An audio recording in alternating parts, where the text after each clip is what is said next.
Happy Saturday and welcome back to not only another edition of the Tailgate, but the last week of the regular season in college football. It is hate week, guys. Rivalry week. Yesterday didn't go how I would have liked it to go as far as A&M goes, but I won my bets for the most part, so it was a good day. Wine time, guns. Good to be here with you guys, man. I've loved doing this season. How did yesterday go for you guys? It was a winning day yesterday. Oh, go ahead, Guns. Take it over. No. I think I went 4-3. I finished it off. I finished the night off. I was on A&M money line, and that didn't come through. But then I had Arizona money line, and I had the under. So, I mean, a little yin and yang. Air Force easy, and then Buffalo came through with a little bit of backdoor action too. Set plus 7.5. So not too bad. Georgia didn't come through. So yeah, I had a decent day. Not bad. There we go. Arizona. I wish I would have been on them late night last night. I ended up staying off them. I wanted to be on Arizona in that side. That was a clear-cut side, too. Jeff Sims, man, he looked bad out there for ASU. Yeah, we had a 2-1 day. We've got a little teaser pending today with Kansas plus 17 that cashed yesterday with Michigan Kansas plus 17, Michigan plus 16. Then we're also on something in that game. So I'm looking forward to it. Rivalry week. Last real regular season game. We've got conference titles coming up here, a week or two. So looking forward to that, man. Happy to be here with you guys as always on a Saturday. Well, toughest word to say is rivalry. Rivalry. I just say hate week. Fuck saying that. I'm not trying to get that, man. Shout out to everybody in the chat, man. I see we already got up over 100 people rocking with us, man. Big show. Denny, T-Flow, Julian. Good to see you, Julian, man. We got Pubapalooza right around the corner, man, in March. Can't wait to see you guys there. Hopefully all you guys in the chat can get there and kick it with us. But let's get this going, man. We got some huge games today. Where did this graphic go? Oh, shout out to Gorky with the go ahead. Shout out to Gorky for the one gifted Pub Sports Radio membership. Shout out to you, my guy. He's been gifting Pub Sports Radio memberships all year long. So shout out to Gorky. Hope everyone had a good Thanksgiving out there as well. Didn't get to join the live stream with Jimmy on Thursday, and we didn't go live yesterday. So hope everyone had a great Thanksgiving out there. Got to spend it with the family, got to eat some good food, and got some good leftovers. Dude, am I blind? I know I just saw this game just a minute ago. Which one, the Michigan? There it is. It's like in the middle. There we go. Can't start any bigger than this, man. You got the defending national champion Ohio State Buckeyes traveling to Ann Arbor, Michigan to take on the Michigan Wolverines. And guys, we all know that it's one of those situations where Ohio State won the national championship last year, but they lost to Michigan. They've got I don't know a saying that can go with it. They've got a tough luck against Michigan. They can't find a way to beat Michigan, man. Even when they win the national title, it doesn't seem to matter, who's at receiver, who's at quarterback, who's their coach. They still find a way to lose this football game. But you see the 10-point spread on the road here. So, I mean, that should tell you, what you need to know. I didn't bet this game, guys. I've stayed away from Ohio State. If I'm being honest, they've had the quietest number one season out of any football team I can remember. It's not their fault, right? You beat who's on your schedule. But gosh, I haven't seen much of Ohio State for a number one football team this year. Weinstein, what you doing with this one? This is what college football is all about right here. Games like these where it doesn't really matter which either team their record is at this point in the season. These two teams in particular, these two teams hate each other with a passion. This has been going on for years. I mean, this is probably one of the best rivalry games out there, not just in college football, but in all of sports. The big time game for both of these schools. You guys saw Ohio State. I mean, damn near have a perfect season last year. And, that hiccup against Michigan, you saw Jack Sawyer post game, wanting to fight that Michigan team. It was crazy to see. You love the passion and all that. This is a Michigan team that's really turned it around here these last couple of weeks at the right time, too. I was never high on Michigan going into this year. I just thought Bryce Underwood, I still think, he's clearly not even probably a top 3 true freshman quarterback out there. There's plenty of other guys out there that are better than this kid throwing the football. He is a really good athlete. He can definitely run with it as well. And we know that their run game, that's what they've been doing all season long, running the damn rock with their running backs. They've got a really good RB1 over there. They're playing some really good football here going forward these last couple of weeks. And this seems like a perfect spot here, guys. Circa's moved this to 10 right now. We did see some 10.5s and 11s before we got to today earlier on in the week, and we are seeing some 9.5 even pop up here, and it makes sense. And it's actually kind of funny. It's about a 50-50 split between both of these teams. I'm on Michigan. Give me all the points. Give me them in a teaser. I have them 2 units plus 10, 1 unit plus 16, and a 6-point teaser that we tweeted out with Kansas yesterday. I think we get there. I think Michigan might beat these guys outright again. I just think that they have Ryan Day's number. Ryan Day can't figure it out in this rivalry matchup. Maybe they squeak by to win, but Michigan's going to give it everything they can. If Michigan wins this game, I've heard some talks that Michigan might be in the college football playoff, which is absolutely crazy to think about with their record right now and the teams that they've lost to. I'm on Michigan. Guns, let them know. I'm curious what you have on this game. I mean, both teams have implications. Yeah, you're right. I mean, this is a team that with Michigan 9-2 in the year, and I guess both teams, I would say, Michigan's probably played a little bit a tougher schedule so far. But what you need to know about this one is, what is Michigan going to do in this game? They're going to do the same thing that they do every single season. They're going to pound the rock. I mean, they got 17th in rush play percentage, 6th in rush play yards per carry, and 10th in rushing yards per game. But they're going against an Ohio State defense that is top 5 in the country in rush defense, 3rd in opposing rush yards per carry. They're 3rd in opposing rush yards per game, only giving up 79 rushing yards per game. They're 1st in opponent pass, and they're good against the pass as well. 1st in opponent pass yards per attempt, yards per game. They're 3rd in QB sack percentage, points per game, yards per game, everything on the defensive side here for Ohio State. This is you thought that Ohio State defense was good last year. They're just better this year. But you mentioned it. Sometimes they're just a team that's just got you in a bear trap and you can't get over it. This is Ohio State lost 4 in a row versus this team. Last year, they were at home. They had everything. They were 19-point favorites, I believe, and they lost 13-10, and probably one of the worst coached games in the history. I mean, Ryan Day, like you said, poops his pants every time he has to face Michigan. But Michigan is 0-2 as a dog this year. You saw it against USC. I mean, granted, a lot of these spots were on the road. USC, they lost, only putting up 13 points in that game. They went against Oklahoma. They lost that one, only putting up 13 points. And Ohio State has given you nothing but showing that how great they are in conference play. They've been a double-digit favorite in every single circumstance, and they're 7-1 ATS in those spots. I do like the total more than I like anything else on this one if I was going to play it. The under on the road this season for Ohio State is 4-0 this season. And if you can hold, I think both teams' defenses are going to step up in this one. And you have 2 young quarterbacks that haven't played in a game like this before. So it's going to be a little bit of a rust factor, I believe, in this one. So I don't expect a lot of points in this one. So if I'm going to lean one direction or the other, the side, I just don't know. I think Ohio State is snake bit. And I don't know if it's going to be, this is the game where they're going to turn up and actually put boot belt to ass, which they should to Michigan. But I think the under has validity. So I'm going to go under here at 43.5. Our guy, Andrew Cowboy in the chat said he laid his mortgage and his kids' Christmas money on UM to cover. Please. Good luck, man. Hopefully your kids get a Christmas. I'll be rooting for you. Anyways, so we can come back to this, guys. We got people with bets. So I know this is a huge game. Y'all will see this again. But we got to get through all of them here. Not as big of a game here due to the fact that Louisville has completely and totally shit down their leg the last few weeks. Definitely a great rivalry game, though. I know our guy Kong is going to be super excited for this. This is another game here where I do have action today, guys, I haven't posted anything yet. So I got 3 bets for you guys that I haven't posted. This damn sure ain't one of them. Under is probably what I would lean. And that's it. That's all I got to say about this one. Wine time? I'm sorry to go back on this. Shout out to our guy Troy Torrance in the chat. He said under, and he said weather conditions. Guys, it is 100% chance to snow pretty much all day long in Ann Arbor today and tomorrow and the next day and the day after that. This is going to be I'm going to be with you on the under, Guns. I'm going to be with you guys on the under. I'm joining you guys with that. How about the guy in the chat that said he'd cut his nuts off if Ohio State lost today? I'm going to keep note of that one, buddy.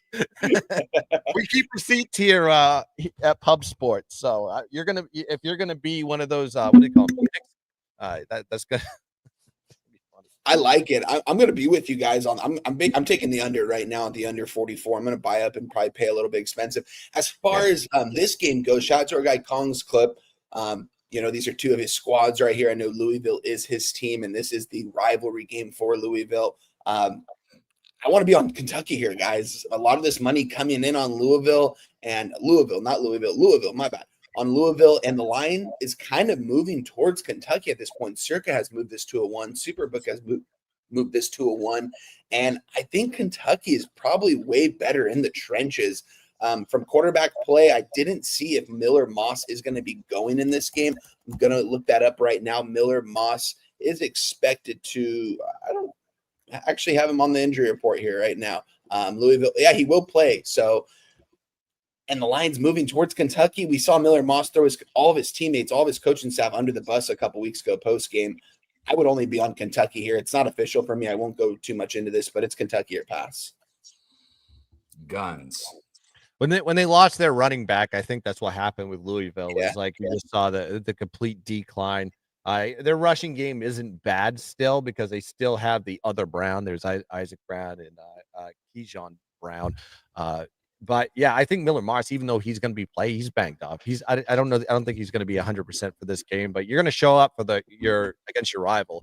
And what you got to know about this one, and I think the line has validity to it, is because Kentucky did get their ass kicked last year against Louisville.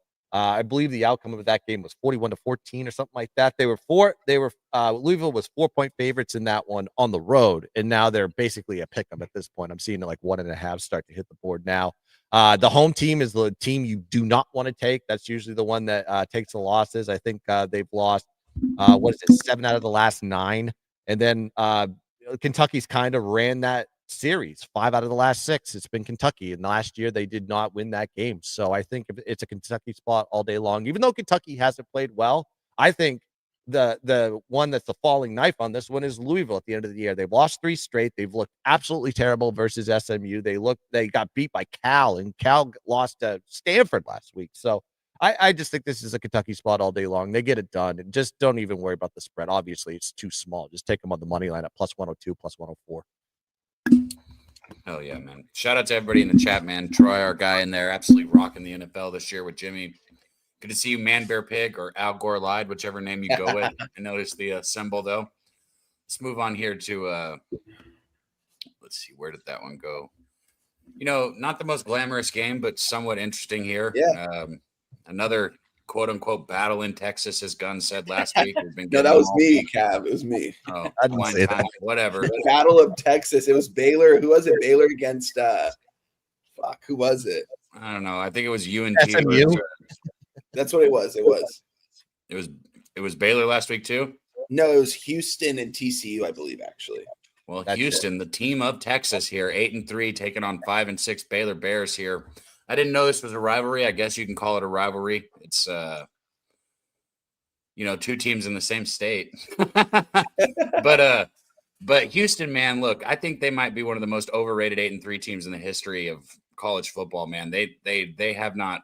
I mean, they're in the Big 12. What do you want me to say? They've got some all right wins, like against Arizona State, but they really have not played anybody. And to say that they've had an easy schedule, well, no shit. They're in the Big 12, but they've had an easy Big 12 schedule. Like, on top of the fact that they've had an easy schedule, they've got an easy Big 12 schedule. How the hell you manage that?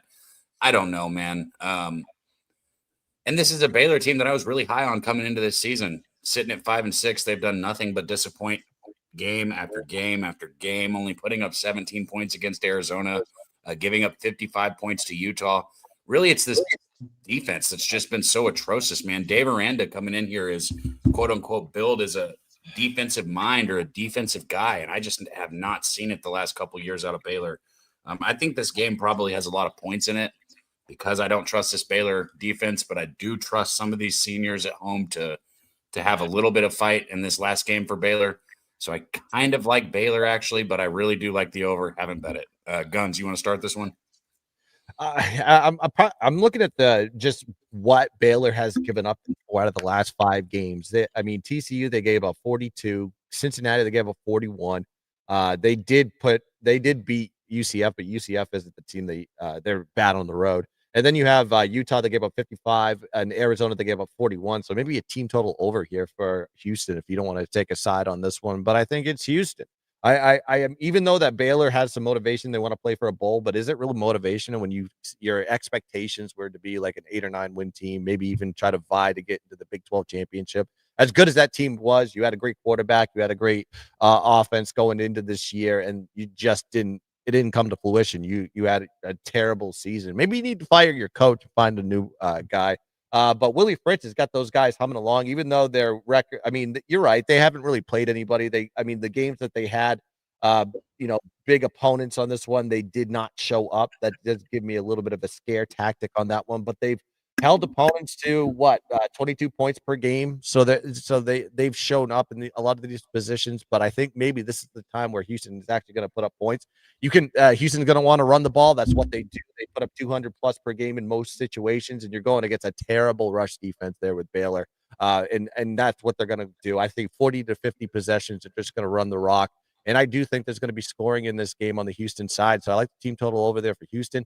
Lean towards the side on Houston as well, but I think the team total over has validity for Houston. I want to give a quick shout out to everyone in the chat for showing out all season long for us, guys. Shout out to everyone in there right now. T Moss, got our guy Jimmy in there. Kong's Clip, just my 2 cents, my guy over there, killing in the NFL and UFC. Our guy Troy Torrance, my guy right there, said football is life. I should live in Texas.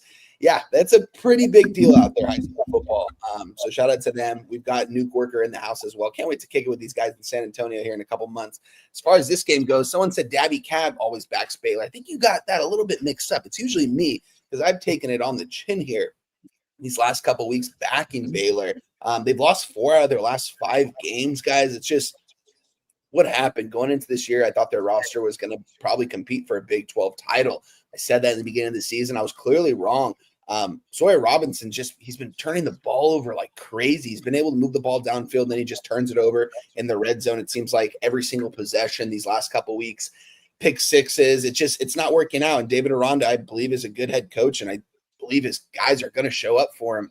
It's hard for me to actually get to the window on him here, but I think they're the favorite for a reason. You touched on it, Cap. Houston, this is a very fraudulent 8-win team. Shout out to Willie Fritz. I mean, what he's doing there with Houston right now, I think is pretty incredible. 8 wins. If they take a loss here, that's pretty remarkable. I think they're coming 2 years ago when he inherited this program. They were coming off a 1-win season.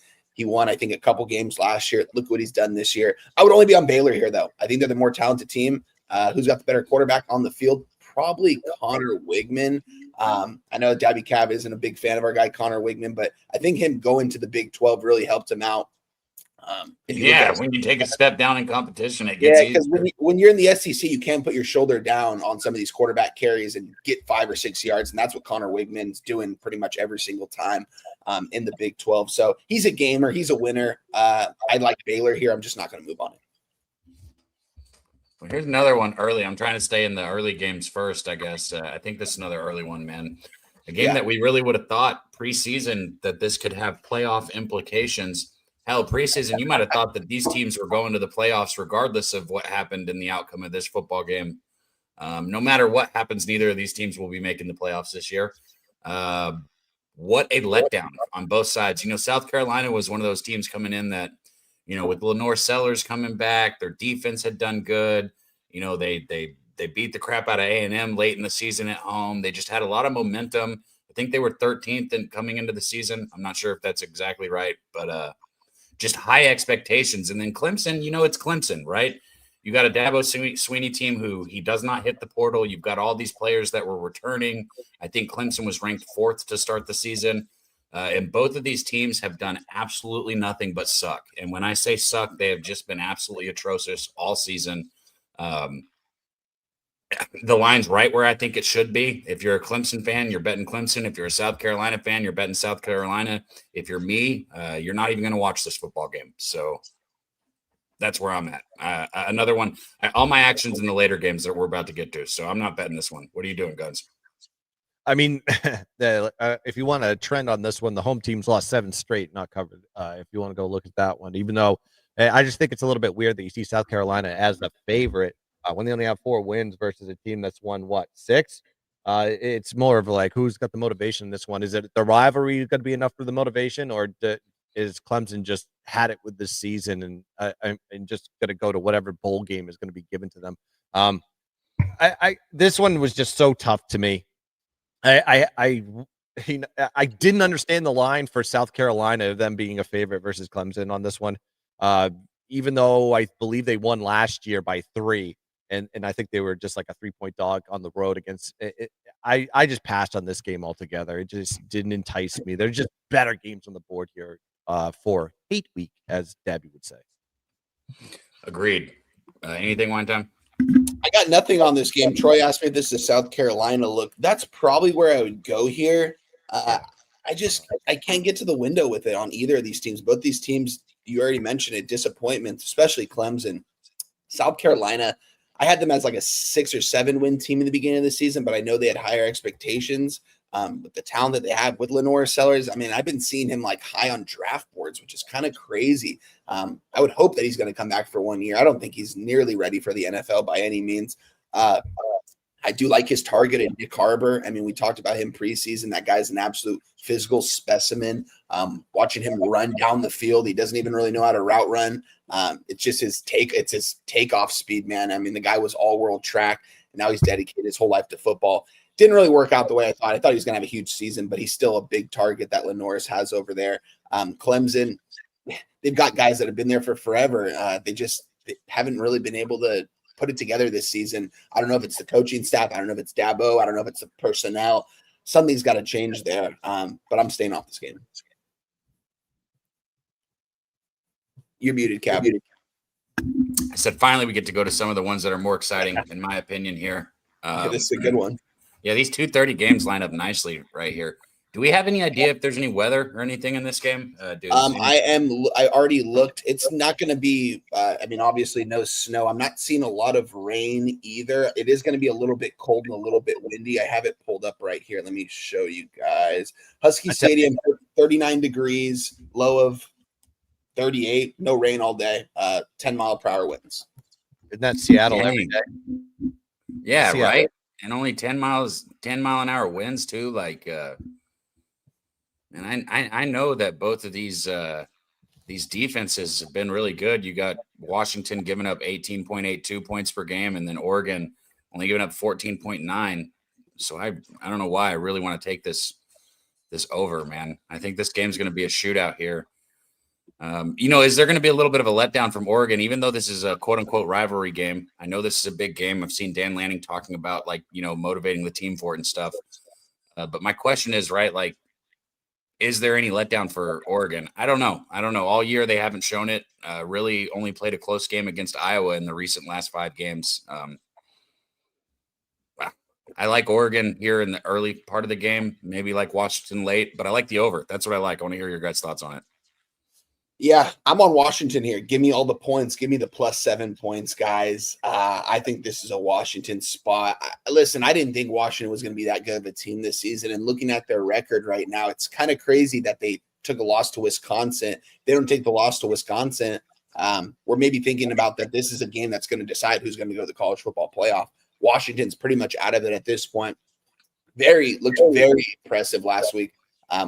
At the Rose Bowl, where they've struggled pretty much the last decade, and they didn't take the foot off the gas. Jed Fish definitely looks like he wants to keep winning ball games and get the best bowl game possible. And you never know what can happen, I guess. I mean, I say Washington has 0 chance of making the college football playoff, but anything can happen, I guess. But it's not going to happen. But this is a rivalry game between both of these schools. We know Washington beat them in the national title, 3 or 4 years ago. So Oregon kind of still always has that revenge factor. But Washington's got probably the best running back in all of college football, not named Jeremiah Love and Jonah Coleman, and he's expected to be 100% ready to go in this game for his last game in college. This guy's going to be playing in the NFL next year. This guy's really impressive. He's a little bit undersized, but man, this guy can move and he keeps his legs going. It's kind of crazy watching him. He is not one of the best running backs in college football.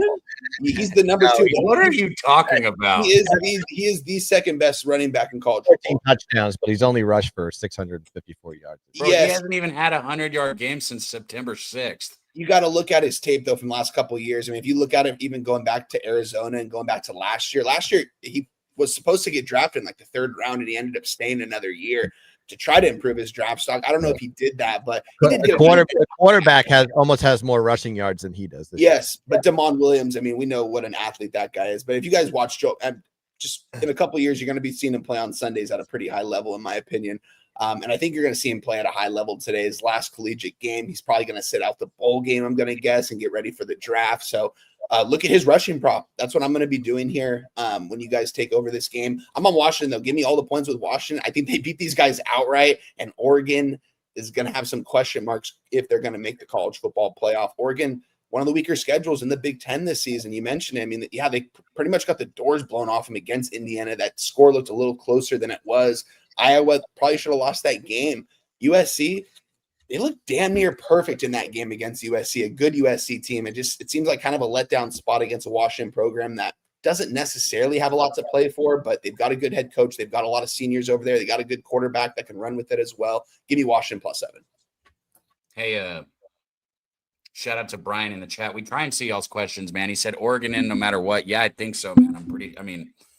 Oregon's only got one loss right now. So, yeah, I think they're in no matter what. That's definitely something. Not yet. Yeah. If they lose this game, there's some talk that they might get left out at 10 wins. We'll see if it happens. I don't think they are because they're Oregon. No, Oregon's in no matter what. There's talk about everything that's interesting or that wants to make you interested. But guess what's going to happen? Exactly what you think is going to happen is what's going to happen with the playoff picture. Just know that. That's how it goes every time. Okay. So Oregon's in, win or lose. I'm telling you they're in. We skipped the Oklahoma State game. Oklahoma State has a football team, Martin. We're not talking about Oklahoma State. No, Oklahoma State had a football team. Yeah. Duh. What'd you say? Yeah, I was like, yeah, we skipped the Oklahoma State game. I'm like, yeah, duh. This is what year is this? I did not ask for a graphic for that. My bad, man. If you want my thoughts on it, I'm sorry that you have to watch Oklahoma. Oh, wait, whoa. Hey, you got a new coach. Hey, you got a new coach. There you go. Shout out Eric Morris. That's a great coach. Great coach. Yeah, it's a good hire. Anybody got anything on this? Nope. I didn't move on this game. I mean, Iowa State coming off a very impressive win last week, too, in dominant fashion. Iowa State probably blows the doors off these guys. This is a bad Oklahoma State team. But they do have a nice little head coach over there coming over from North Texas. I wonder what Jose has to say about that because Oklahoma State is his team in North Texas. He hates that team more than anything because of UTSA. So I'd like to hear Jose's thoughts on that one, but I'm off this game. Iowa State probably beats these guys by 20+. You know you root for a shitty school when you have to hate North Texas. Anyways, another great game at 2:30. Like I said, we got some serious games here. This would be, I guess, as Guns calls the others, battle for Wine Time calls it battle for Texas, battle for Tennessee, right? Got little brother Vanderbilt going to take on big brother Tennessee here. 2.5 point spread. Usually would be a quote unquote fishy spread, but Vanderbilt is the higher ranked team with only 2 losses here. Vanderbilt controls their playoff destiny. They win this football game, they are in the playoffs. Tennessee wins this football game, they're still probably not in the playoffs with 3 losses in the SEC. However, you then begin the discussion, who gets to make it in the playoffs as a 3-win SEC team? Is it Texas? Is it Tennessee? Is it anybody? Do we let anybody in?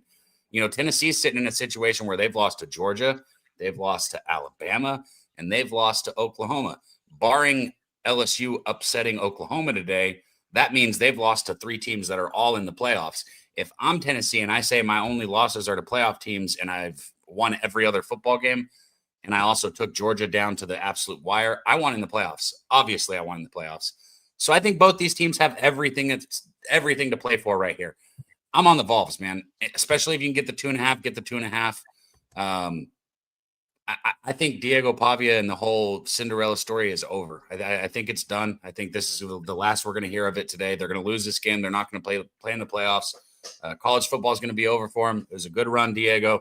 Thank you for introducing us to your mom. Have fun working at McDonald's next year. He'll probably be on his way to the CFL, that's for sure. Diego Pavia, yeah, that's what they do. He has no business playing in the NFL. Anyone that thinks that, I mean, just put the tape on. But yeah, the guy's a gamer and he's a winner at the college football level. You touched on it, Cab. This is a tough game. I want nothing to do with either of these teams in this game. This is a Tennessee team that I think is fraudulent. They've lost to the good teams that they've played this year, the only good teams that they've really played.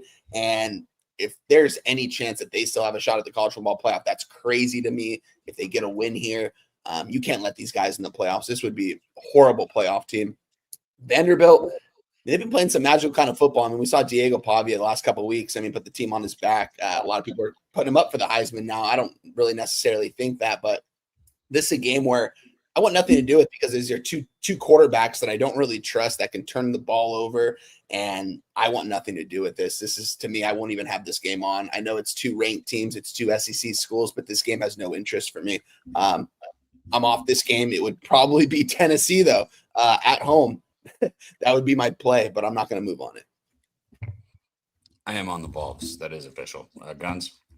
I think we should stay away from the side and look at the total. I mean, look at these two teams as far Over. as the opposite side. You have Vandy that's 9th in pass completion percentage, 5th in passing yards per attempt, 14th in pass yards per game. Tennessee, 34th in pass completion percentage, 9th in passing yards per attempt, and 9th in passing yards per game. So these guys can pass. And then you got to look at the defenses against the pass. Both are awful. You have Vandy that is ranked 122nd in opposing pass completion percentage, 63rd in passing yards per attempt, and 122nd in opposing pass yards per game. And Tennessee, just as worse, 124th in pass completion percentage, 80th in passing yards per attempt, and 112th in passing yards per game. Vandy does have the revenge angle. They did lose at home as 10.5-point dogs, 36-23 last year, but the total was set at 46.5. Now it's in the 60s. That should give you a high indicator that things are going to go crazy there in Neyland today. Also, Tennessee is 4-2 to the over at home this season, 3-1 to the over as the single-digit favorite.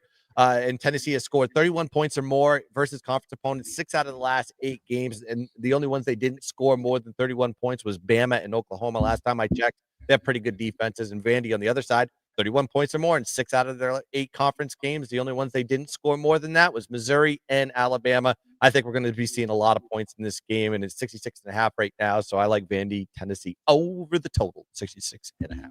All right, so we got an over from Guns. You got me on Tennessee here. One time staying away.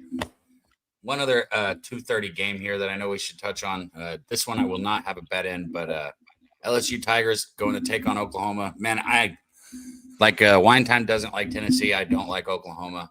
I don't know when I developed a dislike for this team so much, but they keep winning football games, man. So, you know, if you keep winning football games against good football teams like Alabama, maybe I'm wrong. Maybe they're not going to get exposed. The defense is legit. I've never questioned Oklahoma's defense. I've always known that their defense is legit. Their offense is so bad, though. Their offense is so bad, which is why we're seeing a total sitting here at 36.5. Like, you kidding me? You're telling me that both of these teams can't score 20 points? I know LSU can't. Can Oklahoma?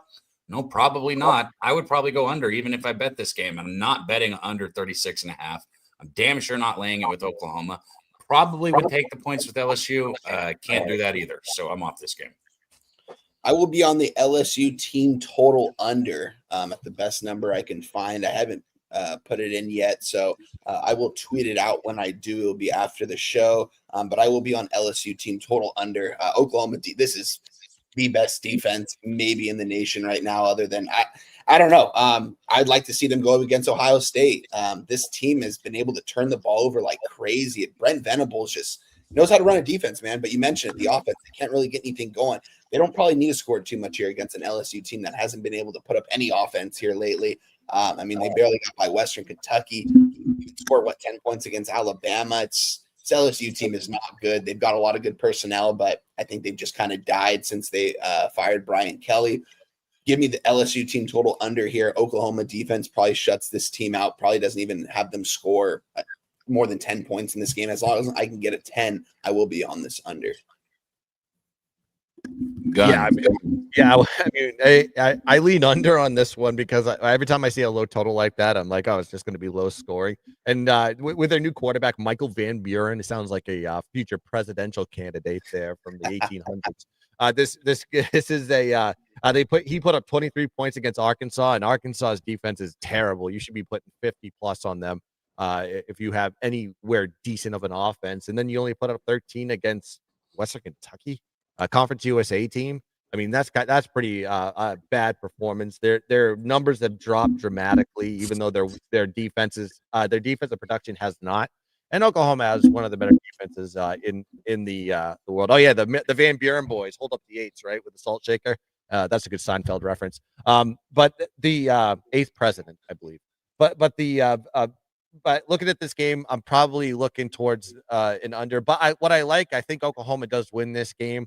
And I think if you're going to do like a money line parlay, Oklahoma is like one of those good legs. I don't know if they'll cover or not. I don't know if they even care about like winning by margin in this game, if they need to put up style points against LSU. But you're playing at Norman. They rarely lose at Norman. Especially against an LSU team that just wants to get the hell out of there and get to the end of the season. And who knows who their coach is going to be today. It could be Lane Kiffin for all I know, but I don't think that's going to happen. I think he stays at Ole Miss. We shall see. But I like Oklahoma somewhere on a money line parlay or something like that, and I lean towards the under. But am I going to take anything from a side's perspective? No. One more quick 2:30 game, and then we got our guy Kong, I think, should be dropping through. He said he'd be here real soon. You got a 7-4 Missouri team going to take on this 2-9 Arkansas team, the best 2-9 football team in all of college football. I don't care what anybody says, man. They've been nothing but a cover machine. They've even had a lot of chances to win a lot of these football games late. They just haven't been able to do it. Tailgate Green sorry for the dog, guys. Hold on. One time, you got it. Yeah, Missouri, Arkansas right here. Game I want nothing to do with. Arkansas seems like they're in every single game through either the first half or they're down by 25 points going into the second half, and they somehow backdoor cover. This team can score. Tailgate Green's a great athlete out there. I mean, at 6'6", 235. It's definitely the best dual threat quarterback in college football. It's kind of crazy how bad this Arkansas team is. Give or take their schedule, they played some tough teams. I want nothing to do with this game here. Missouri's been a team that I've liked so far this season, but I do think that this is somewhat of a short number. I know it's in Arkansas, but 73% of tickets, 75% of cash coming on Missouri. Line has moved towards them a little bit at 4.5, but I don't know. It almost feels like a little bit fishy of a line, so I stayed away from this. I wouldn't be surprised if Arkansas somehow comes out here and gets either a cover or even a win outright. Missouri had a great season so far. I think they've got a lot to build on from this season. I know that we've been going kind of fast, guys, and shout out to everybody in the chat, man. I've seen a few people I meant to call out, but we've, still been giving our action out. Got lots of bets today. I got action in this one, okay? I got Mike Washington Jr. over 80.5 rushing yards. He's the running back for Arkansas, if you don't know who he is. Had 105 last week against Texas, 85 against LSU, 116 against Mississippi State. 147 against A&M, 131 against Tennessee. Obviously, those are all big numbers, and it's like, oh, yeah, that's easy to make the bet. Look, this is a Missouri team that has two very talented defensive ends. They are not a weak team on defense whatsoever. I understand that this is just not a easy number. My thing is the kid has been hitting stride this season, averaging 92.5 yards per game, and that's all coming on the second half of the season. He's really starting to hit form. The more that Tailgate Green, opens up the pocket, the more – the defense is going to have to back up a bit, put spies on him, and it opens up room for Washington. So Mike Washington's rushing prop here, I think, is a great bet, over 80.5 yards, and that's what I'm on. Guns, anything here? I want to get on the Arkansas side because when you look at the trend on this one, the home team has covered 9 out of the last 11, or I believe. So you have a +4 here that kind of gives some strength towards that. Arkansas is playing to the level of their competition. Everybody they've gone against, it seems like, except for last week against Texas, they got kind of smoked in that one. But it seems like they're within 3 points in most games. Tennessee by 3, A&M they lost by 3, they lost by a possession versus Auburn, lost to Mississippi State by 3, lost by 1 to LSU. So they stay in these games. But they need to run the football. The problem is you're going against Missouri defense that is one of the best rush defenses in the country, if not the SEC. But that's kind of why I'm kind of staying away from this game.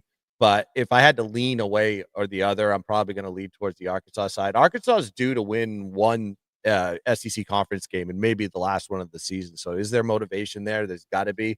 Really, Missouri has nothing to play for. And of course, Eli Drinkwitz get mentioned in a lot of these like coach openings and stuff like that. That's got to be a little bit scary for Missouri. Some uncertainty there with the players could affect them from a mental standpoint here on the road. So lean towards Arkansas, but it's not going to be an official play for me. Yeah, I know he's been in the conversations, but doesn't he just look like a soft marshmallow? Like he looks like Josh Heupel, soft. He's just a nerd. I don't want my coach to look like a punk, bro. Like I'm just saying, I want him to look tough.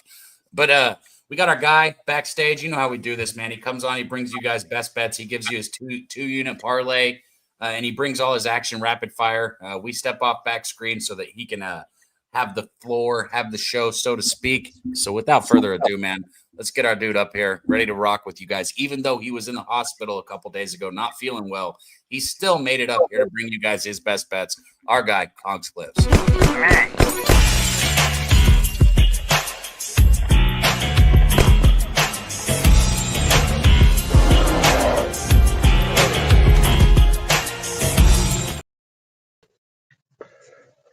Yo, happy Saturday, Tailgate faithful.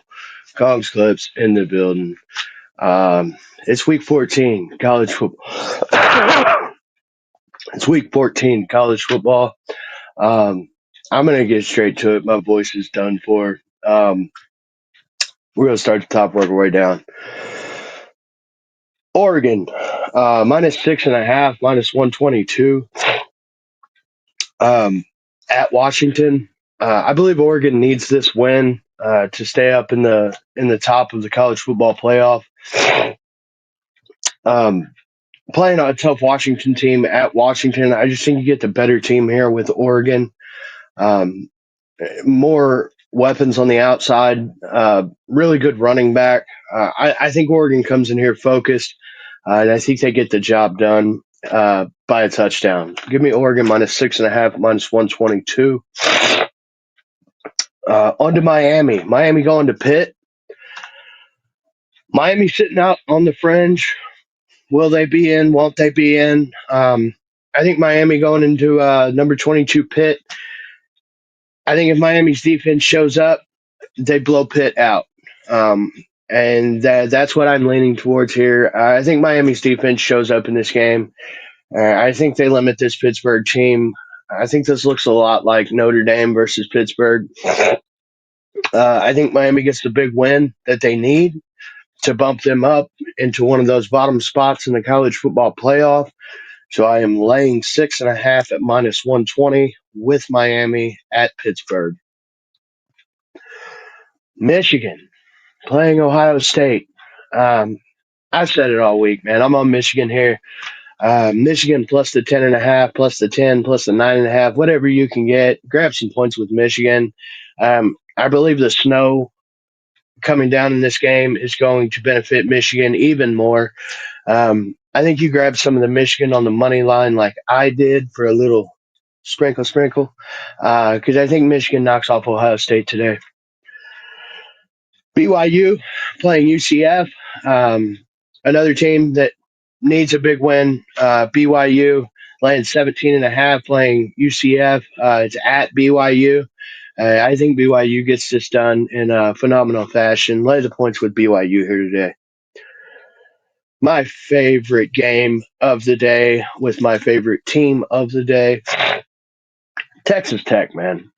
This team has outdone all expectations for them this season in my book. Someone asked early in the season what was going to be my team this year that I was going to make a lot of money with. It just so happened to be Texas Tech. Been on this team every week. They've lost one game. I think maybe 1 or 2 games ATS they've lost. We've been on them every week in multiple ways. I'm on that here again today. I've got 5 total bets, maybe 6 total bets on Texas Tech here today. Texas Tech first quarter, minus 6.5 at minus 140 at West Virginia. Laying some juice there. Texas Tech gets it done early and often. Texas Tech first half, minus 13.5, minus 112. Texas Tech full game, minus 23.5 at minus 110. I'm on Texas Tech everywhere here today. West Virginia team total under 14.5.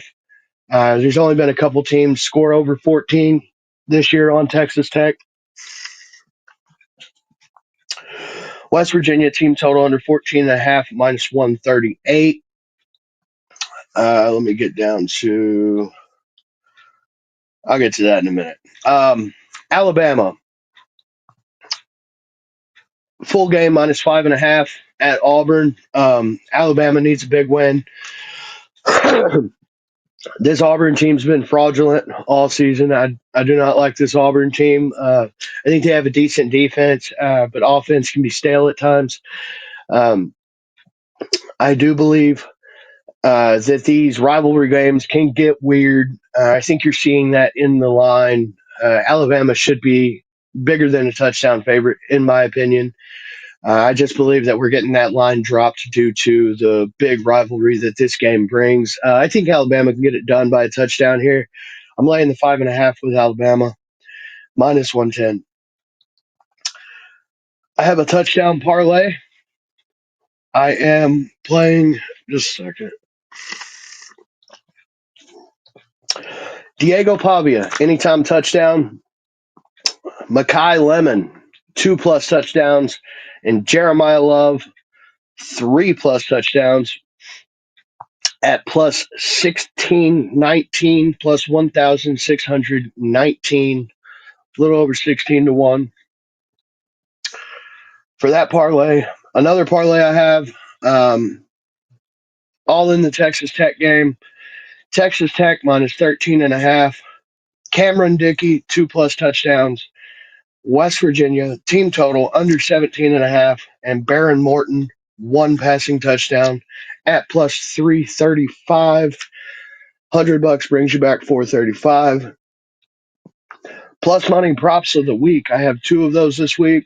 I'm on Jeremiah Love, 3+ touchdowns again this week. Just like last week, the word's out there. Jeremiah Love could be your Heisman this season. I think they get him the rock early and often. Jeremiah Love needs 132 rushing yards and 2 touchdowns to break a shit ton of records. I think he gets it done today. The other plus money prop of the day, Cameron Dickey, 2+ touchdowns for Texas Tech at plus 125. And then the 2-unit parlay of the week is Texas Tech minus 20.5, Oregon money line, Alabama money line, and Notre Dame minus 27.5 at plus 389.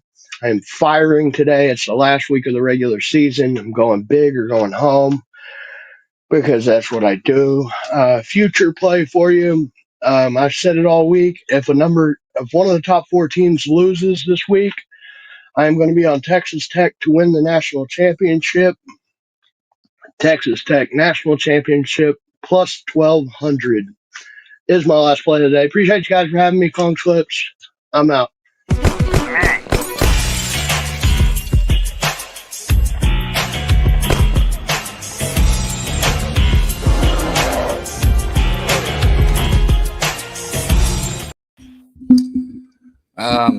Got a little bit of a concerning text message. Much thoughts to Wine Time, man. He had to take his wife. I know she's pregnant. Something came up. So make sure and check on him. Make sure they're all good, man. He's not going to be back. He's taking her to the hospital. So we miss you, Wine Time. I hope everything's all right, man. Yeah, not the mood that we wanted, not the thing that we wanted for Wine Time. So I'm trying to get my thoughts back together here, Guns. We're thinking about you, Wine Time, man. We love you. We love you, the wife. I hope everything's all right, man. Did you have any like that you wanted me to throw up here, Guns? We got tons of graphics left, but did you have one maybe that you wanted to touch on that we haven't had a chance to yet? Right. I mean, people are want to talk a little bit about the gun belt. I mean, I got to give a gun belt play, right? Yep. So let's talk. I don't know if you're going to have a graphic for this one, but it's all good. I can still talk about it. But let's talk a little Georgia Southern versus Marshall today at Jones C Stadium in Huntington, West Virginia at 1:30 on Saturday. Course today and you have 2 5 and 6 teams going against each other, right, in the situation. So both are vying to get to a bowl game, but one's a home team and one's a road team, and I'll get why I am on the Marshall side on this one. Run oriented offense here for Marshall. That's what they want to do. They're 31st in yards per carry, 20th in yards per game, but they're going to get to Georgia Southern team that is terrible at stopping the run this year. They're 135th in the country in opposing rush yards per carry, giving up 5.9 yards per carry, and 136 in the country in opposing rush yards per game, giving up 248 to their opponents this year. So I think Marshall's going to be able to run the rock versus Georgia Southern. And Georgia Southern on the road just been absolutely terrible. They have a minus 20 point differential, minus 205 net yard average, giving up 534 yards of total offense to their opponents and 39 points per game. They're 1-4 straight up and ATS on the road this season. Marshall has been a great team at home. They have a plus 9-point differential, and they've got good key wins in the Gun Belt. We're talking about ODU and Texas State in Huntington. They're 4-1 ATS at home this season, so they played very well. Also, we have the revenge angle here. Mind you, Marshall, as good as Marshall was, they did win the Gun Belt last year. They did lose to Georgia Southern on the road 24-23 last year. And now you see them as a double-digit favorite in this situation. The line just keeps moving upward. And the huge motivational spot here for Marshall. Keep in mind, Charles Huff left to go to Southern Miss and brought half the team with him. So nobody expected this team to even kiss a bowl game this year. And now, lo and behold, this team is sitting here at home, double-digit favorite, final home game of the season, senior night, and it's going to get them bowl eligibility. This is a perfect spot to be jumping on. Marshall, give it to me all day long. Marshall minus 10. All right. So you got the Marshall Thundering Herd, right? That's right. The Thundering Herd. Right, the Thundering Herd. Yeah, there we go. Let's the Marshall go. Thundering Herd from the Gun Belt. Let's go, Guns. Woo. I love hearing your Gun Belt takes, man. I want to put that Iron Bowl up, but I'm going to try and save that one towards, I guess, like maybe the last game we hit. Right. All right. I mean, it'd be wrong if we didn't put this game up, even though it's like, seeing South Carolina, Clemson, and thinking, man, I don't care about this. Seeing Florida State, Florida, and thinking, man, I don't care about this. What a wild situation to be in. It's a negative for college football to have Florida State and Florida be so bad. Like, I'd love to see one of these teams, ranked. I'd love to see this game matter for somebody, but it doesn't. It flat out doesn't. And just like the Clemson South Carolina game, the spread's right there under a 3 for the home team. I mean, so you can get whatever you want. I wouldn't bet this game, guys. Wouldn't go on the total. Wouldn't go on the side. I got nothing to say on it. I'm sorry. I had to put the graphic up. I don't know why I did. Guns, anything here? I'll give you my takes on it, but I'm not going to be playing this game at all. I'll say this. Florida State was a 16.5-point dog versus Florida last year, and they got thumped 31-11. So I think there's going to be some, revenge factor. This rivalry week, and now you see him you see him in the swamp being just a short dog. And really, Florida, since losing Napier, I mean, what are they? 1-5 in their last 6. They're just getting beat left and right, and they're going against the Florida State team that had high hopes. I mean, week 1 they beat Alabama, and everyone said Florida State's back, and then they just went right into the tank once they started getting into conference play. I don't know what happened with that team. They're coming off that loss 21-11 in their last game on the road. They've been on the road 3 out of the last 4 games. But I think the spot is probably leaning towards the Florida State side here, knowing that they have the revenge.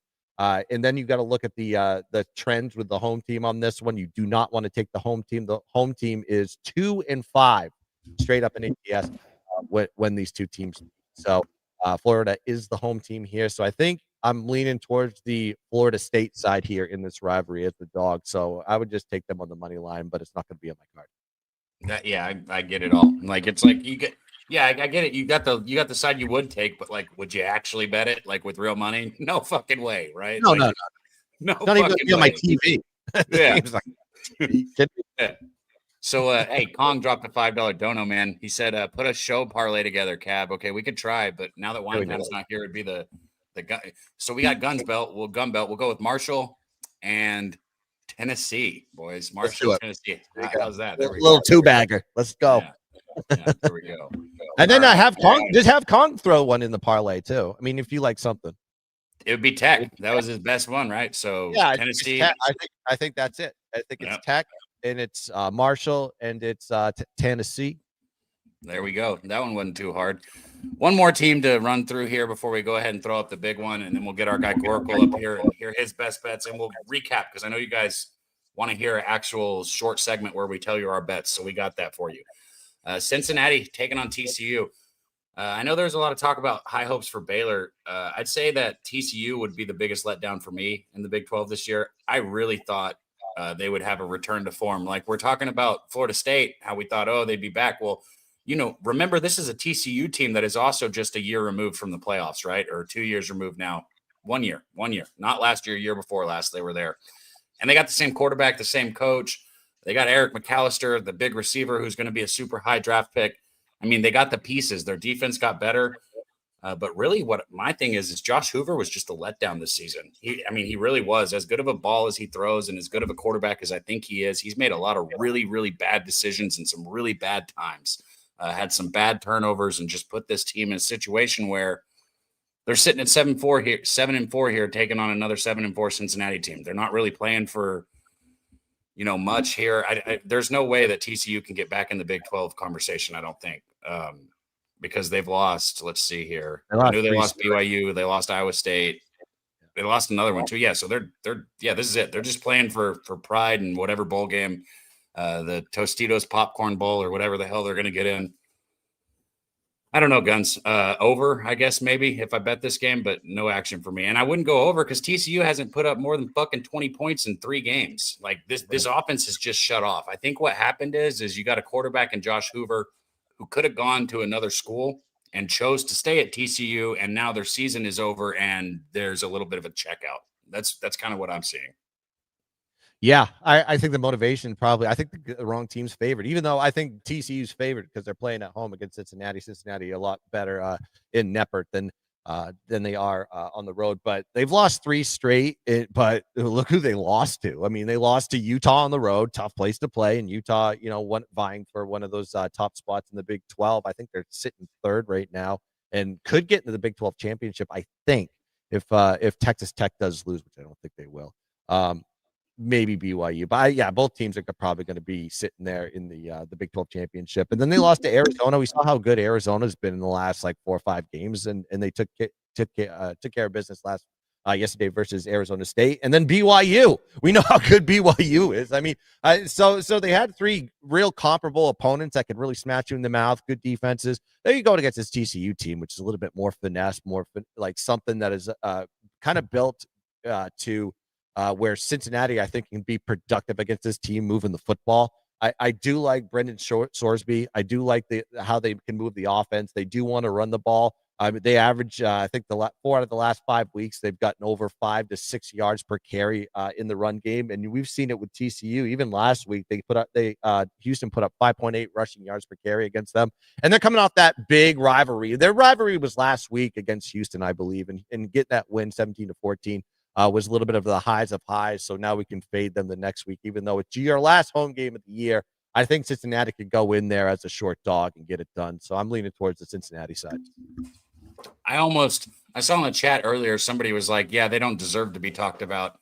It is a big game, and I shouldn't have skipped over this early one here. We got Miami and Pitt, man, number 12 Miami, and here's the deal. You see the rank, number 12 Miami, right?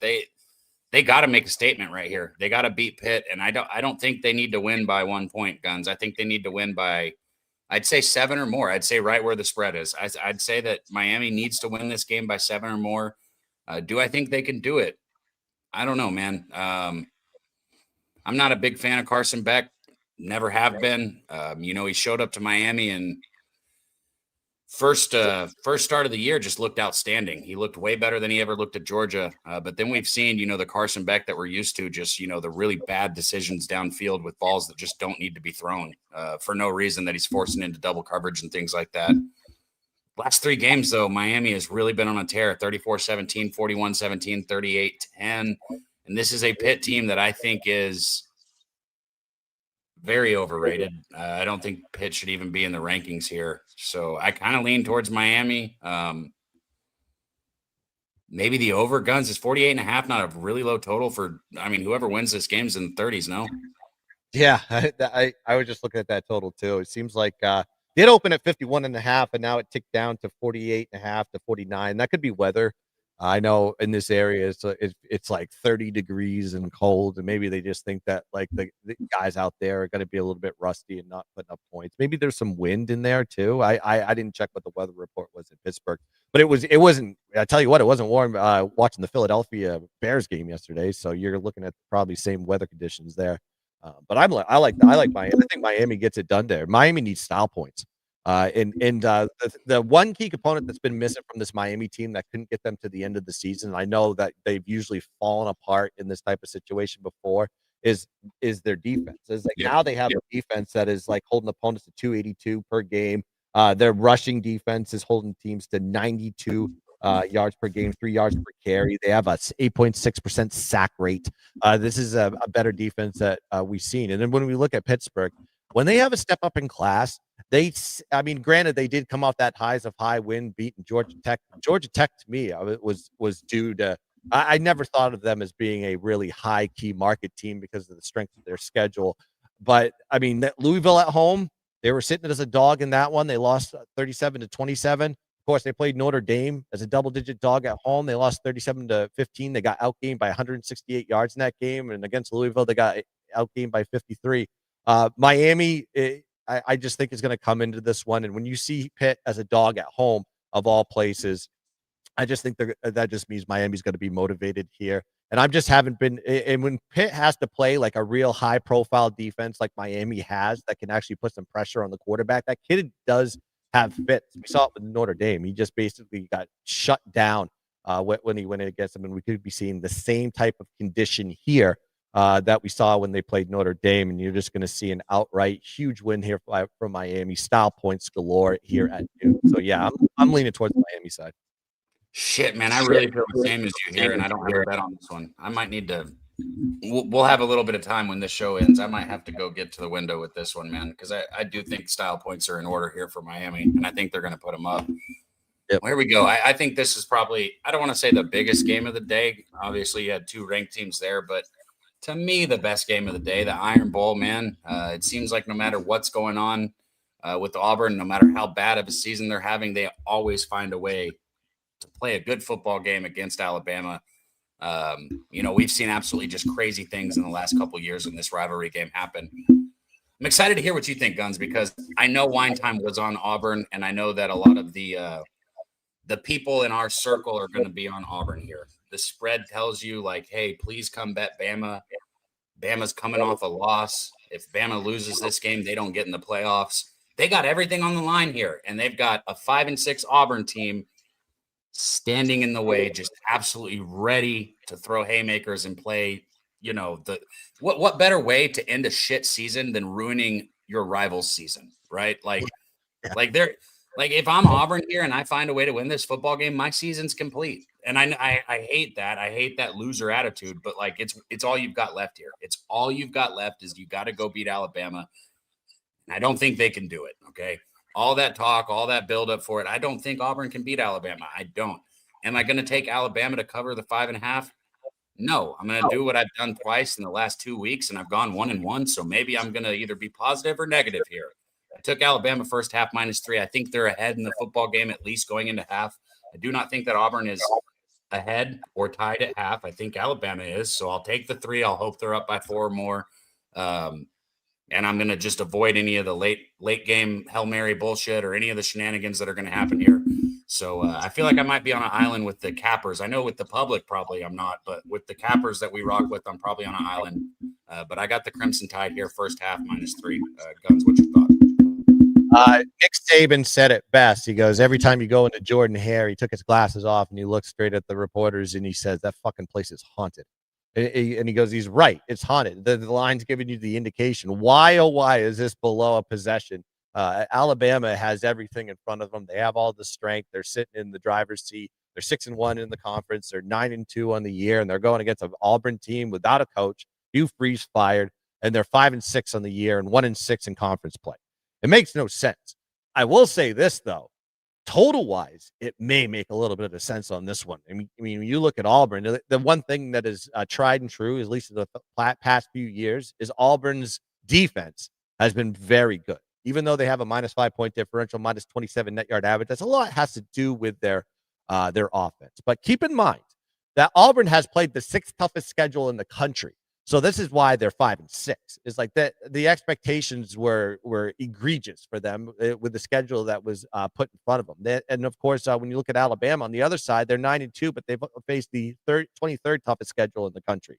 And then you got with Auburn, they're as tough as their schedule has been. They're 23rd in opposing points per game. They're 30th in opposing yards per game and opponent yards per play.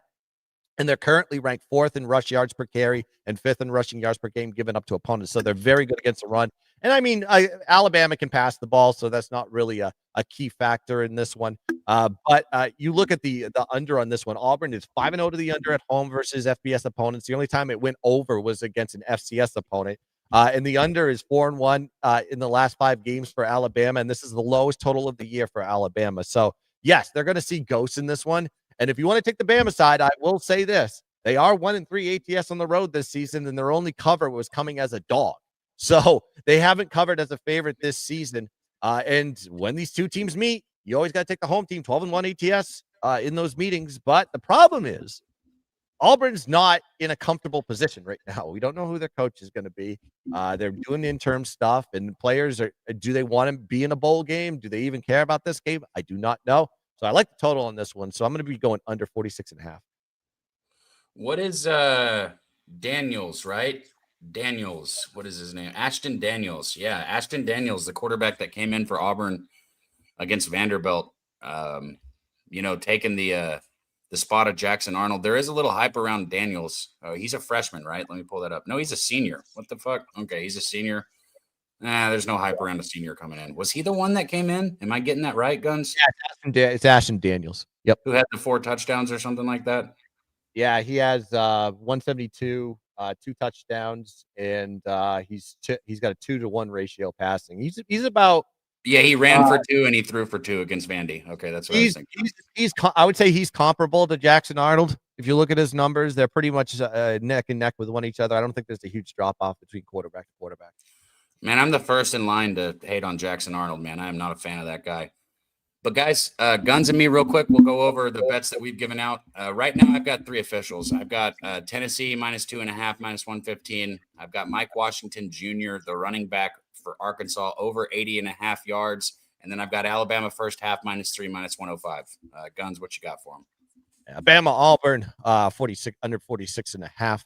I also, for the gun belt, we got to do Marshall. I like that one too. And I also like Vandy, Tennessee over 66.5, 65.5, whatever number you're going to get. They're going to score 70 plus in that game. Also, one that we didn't talk about that got brought up in one of my chats, and I think there is a strong play. FAU is playing. Who are they playing? They're playing. Now I'm drawing a blank, but I wanted to make sure I give this one out. If anyone has it, I got you. Sam Houston State. No, they're not playing. Wait, no, that's not FAU. That's Florida International. Sorry, I don't keep up with these Dicklick State University teams. Yeah. But no, it's East Carolina. I got it. Okay, yeah, East Carolina. So I like the over in that game. Yeah, the number is egregiously high. Both teams can score points, and they have no defense. And this is the highest total for both teams this year. And if you actually look, both teams are on a significant over streak, and the number refuses to go down every time they play in another game. All they do is they just uptick it up, and now it's at 66.5. So both teams are seeing their highest total of the year. I think that goes way over. High style points there for ECU and FAU. Hell yeah. Shout out to 2 cents in the chat. My guy, Nate. I saw what you said up there earlier, Nate. If I get a bunk bet, I want my money back. I better not get no fucking bunk bet at Pubapalooza. Well, my own room. Shout out to Nate, though. Always my roommate at Pubapalooza. Kong's Clip dropped the parlay for you guys right there. The tailgate parlay. We've done these twice. We cashed 1. So let's see if we can get 2 for 3. Al Gore lied, which is Man, Bear, Pig. Everybody, man, thank you guys for rocking with us. We're going to bring our guy Gorky up. He's going to give you his best bets. And then it's going to be, c'est la vie. It's time to go. But, the good news is we've got playoff football coming. We've got, conference championships coming. And we've got college basketball coming. And hopefully Guns will be able to grace us with his presence during college basketball. Guys, I'm going to keep the same show rolling through college basketball because I absolutely love it. So as long as you guys are willing to rock with us in the chat, we're going to rock with you here on screen. So college basketball will start next week. And without further ado, man, let me go ahead and switch real quick to the – I can't do that, can I? No, I can't do that. That's too much. Let me go ahead and get our guy up here, man. Gorky, every week he's come to you, brought you guys the action. He was already sending me a text that I couldn't finish reading about how I was wrong about Tennessee and that Vanderbilt was going to win. So I wish I could say I can't wait to hear what he's got to say, but I can, even though I'm not going to. So without further ado, our guy Gorky, let's get him up here. What up, Gorky? Bro, you can choose not to listen, but what's going to happen is going to happen. Now, no. But the key is, I'm not saying I'm right. I'm going out on a limb here, just thinking that I have the better quarterback. Offensively, Vanderbilt should be able to hang in this game, because even when they got down 26-0 against Texas or whatever it was,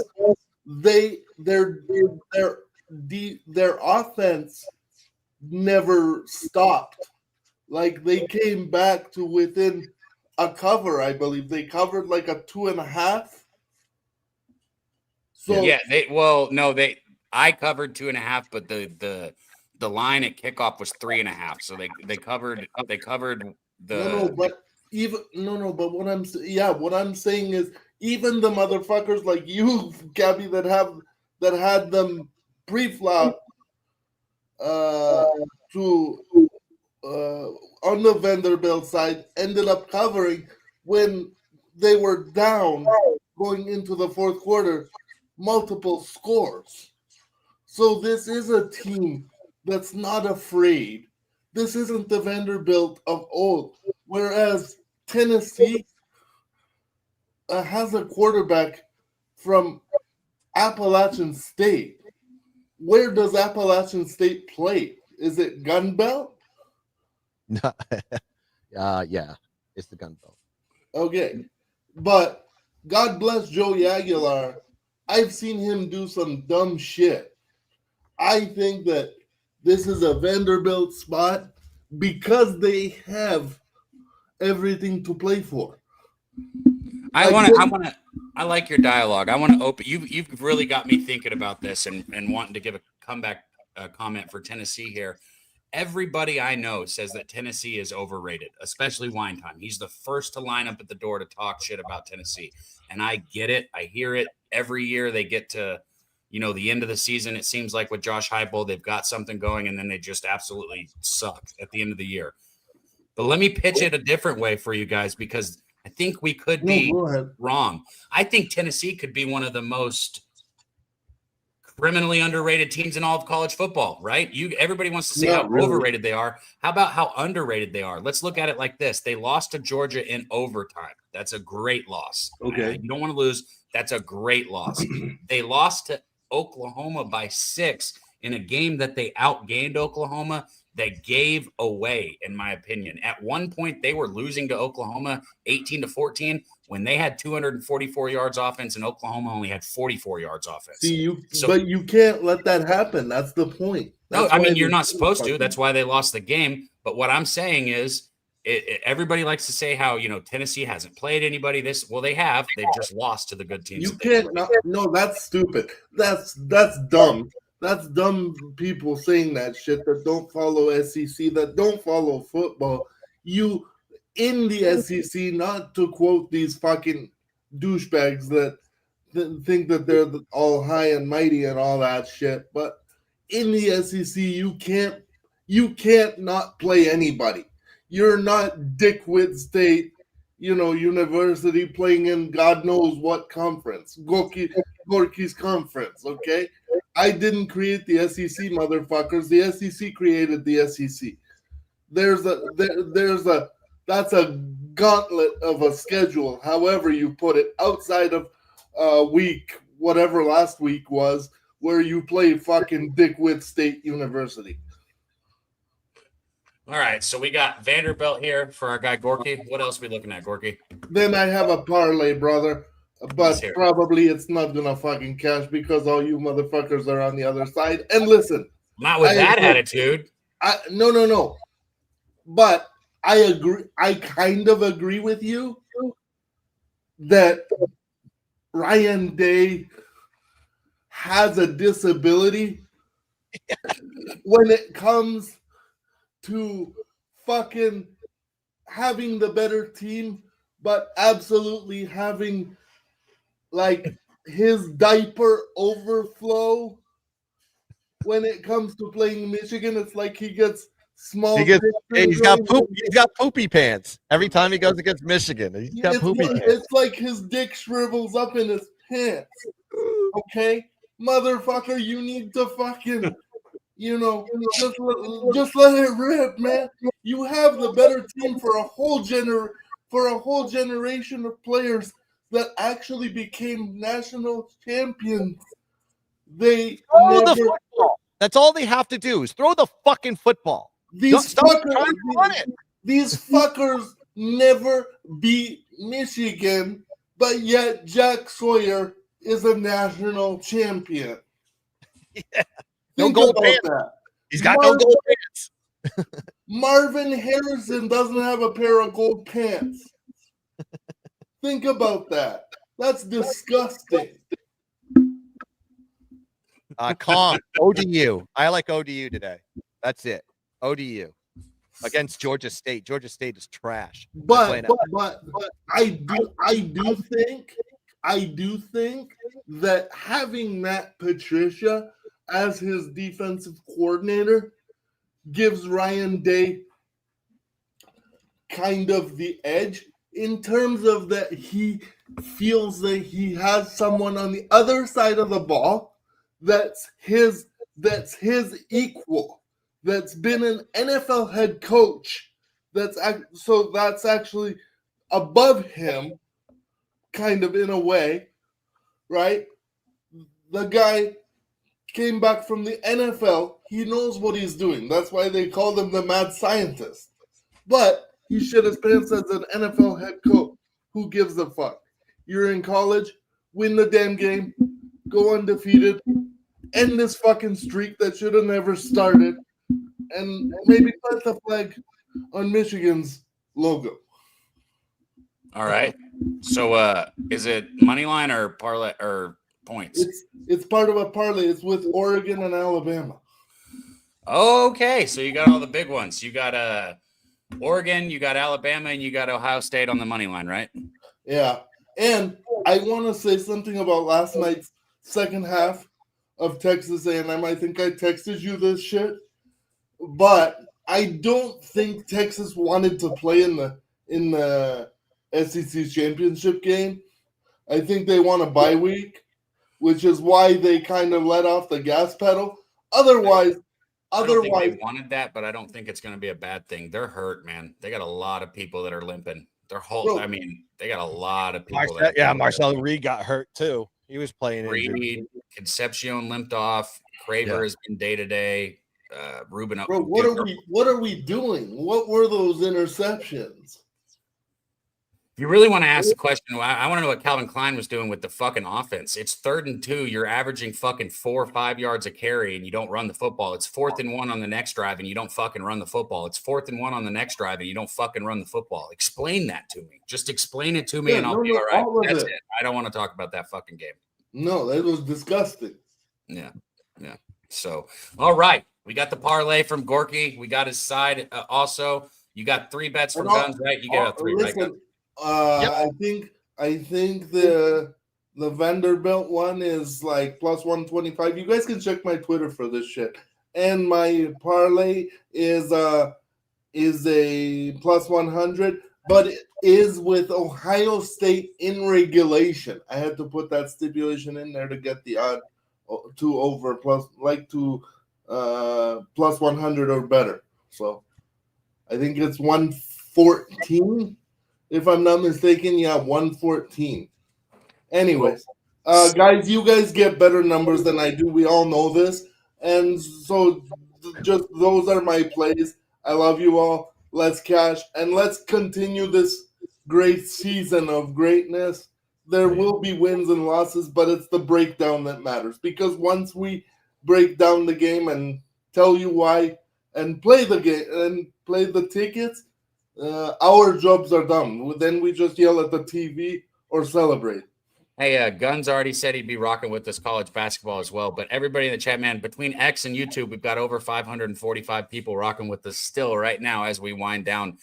Guns, tell everybody where they can find you, man. And please, guys, take 1 second right now. And if you don't follow Guns, go follow him. All season this year and last year for the Tailgate, he's been here brought you guys best bets. Doesn't ask for anything in return other than to show up, support, and hit the like button. So hit that like button if you haven't, and go follow our guy Guns. Guns, where can they find you? At Guns Picks on X and _Guns on Instagram. I do lives all the time and pop video free plays and all that stuff. If you want to check the VIPs or you want to go hang out my Telegram just to shoot the shit, Telegram too. Link is in my bio on Instagram. And yes, hit the like button on this video and support the boys. And yeah, we'll be back for some college basketball action. Can't wait. Can't wait, man. Gorky, you had anything else you wanted to add? You already had some nice last words. You got anything? Because I'm about to hit this button, man. We love you guys in the chat. That's it, guys. Go out there, get your plays in, and I love this show, and I love you guys, and just follow Pub Sports Radio. All right, let's get paid today, boys. Much love.